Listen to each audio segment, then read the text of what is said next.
Muy bien, queridos amigos, tenemos una entrevista pero muy importante. Preste mucha atención porque vamos a hablar de diferentes derechos sexuales relacionados obviamente hacia la mujer a nivel global y también a nivel nacional. Y nos encontramos con Luigi Burgoa, que es oficial de proyectos de Cochabamba, de UNFPA, quien nos va a contar un poco acerca sobre este tema, cómo vamos en cuanto a estadísticas y el informe justamente preliminar que nos va a presentar a continuación. ¿Cómo estás? Bienvenido, Luigi. ¿Qué tal? Muy buenos días. Muchísimas gracias por la invitación. Comentarles que el Fondo de Población de las Naciones Unidas ha presentado recientemente un informe global llamado Vidas entrelazadas, hilos de esperanza, eliminar las desigualdades en materia de salud y derechos sexuales y reproductivos, que justamente, como tú lo decías, es un informe global que lo presenta el UNFPA para dar cuenta de los avances y los retrocesos que existen todavía en cuanto al ejercicio de los derechos sexuales y reproductivos en las mujeres en todo el mundo. Y lastimosamente, debo decirte, hay todavía muchos obstáculos y desafíos que avanzar. Definitivamente. Y si hablamos de estos obstáculos, de estos desafíos, ¿de cuáles exactamente estaríamos hablando, Luigi? Mira, este informe se centra principalmente en causas vinculadas al racismo, el sexismo y otras formas de discriminación.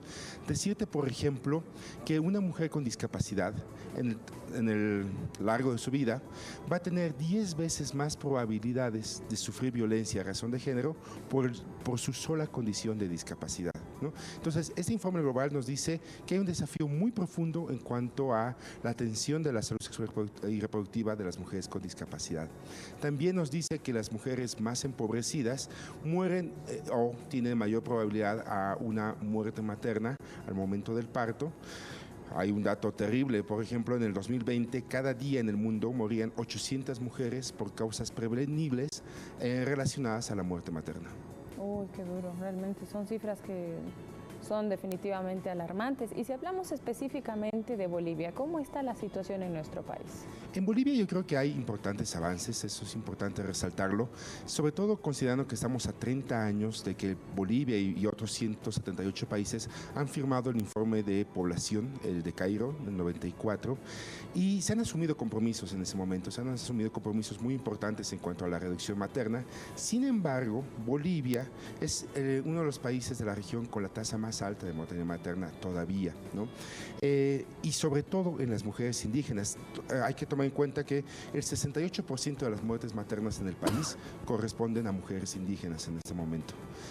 También hay un dato interesante en cuanto a la reducción de la tasa específica de embarazos adolescentes, es decir, del 98 al 2016 se han reducido de 84 a 71 nacidos vivos por cada 1000, ¿no? En la tasa de fecundidad específica en adolescentes. Eso es interesante, pero de nuevo, Bolivia continúa siendo uno de los países en la región con más casos de embarazos adolescentes en toda la región. Bueno, y eso es algo que realmente preocupa. Las cifras siguen siendo altísimas.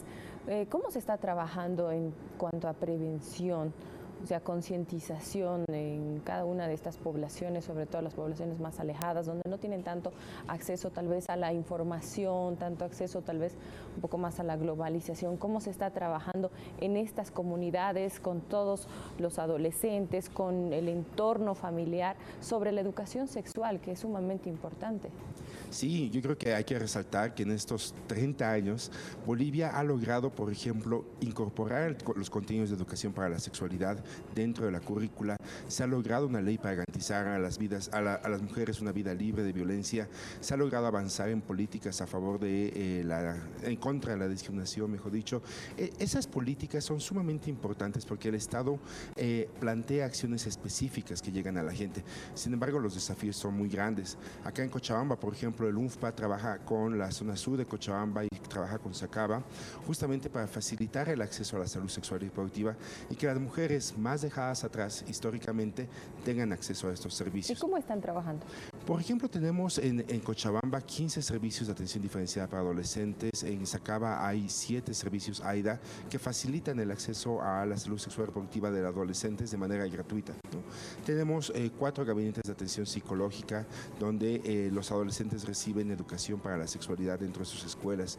Y todas estas iniciativas que te voy comentando se hacen de la mano con los gobiernos municipales, con los gobiernos departamentales, y esto es fundamental para Naciones Unidas porque demuestra con connota cómo el Estado está asumiendo sus responsabilidades para garantizar a las mujeres una vida libre de violencia, el ejercicio de sus derechos sexuales y avanzar en todas estas temáticas que siguen siendo un gran desafío en el país. Definitivamente un desafío muy importante, pero lo más importante yo creo que es trabajar de forma integral, como tú lo decías, ¿no? El gobierno nacional, el gobierno central, todo lo que es las alcaldías municipales en las diferentes comunidades, como te decía, tal vez aún sigue existiendo mucho déficit en todo este tipo de educación sexual en las ciudades, pero es más complicado poder llegar a lugares más alejados donde definitivamente todavía existe mucha violencia, existen muchas problemáticas que se están viviendo en estos lugares. Entonces, definitivamente el trabajo continúa. Luigi, te voy a pedir, por favor, ¿dónde la gente puede informarse? O sea, un poco más. Tal vez hay muchas personas que en este momento están